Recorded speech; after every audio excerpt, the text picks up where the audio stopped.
ඔයාටත් පුළුවන් නම් පතුක් මලක් වගේ වෙන්න. දන්නවද පතුක් මලක තියෙන විශේෂත්වය මොකක්ද කියලා?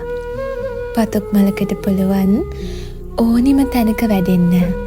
පතුක් මලක් දන්නවා වැස්සක් වුණත් සීතලක් වුණත් මොන කාලගුණ පරිසරයක වුණත් නොමැරී ජීවත් වෙන්න.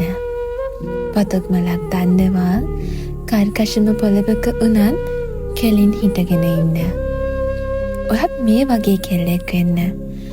ඔළුව කෙලින් තියාගෙන නිර්භීතව මිනිස්සු මැද්දෙන් ඇවිදින්න. අතේ සත පහක් නැති වෙලාවක වුණත් ඔයාගේ අභිමානය වෙනුවෙන් පෙනී ඉන්න. ජීවිතයට කුණාටු වෙන හැම මොහොතකම ශක්තිමත්ව දරාගෙන ඉන්න. ඔයාගේ හීන වෙනුවෙන් ලෝකේ එහා කනටුනත් තනියම යන්න. ලෝකෙ හැමදාම ඔයාට සතුට විතරක්ම දෙන්නේ නෑ. ඔයා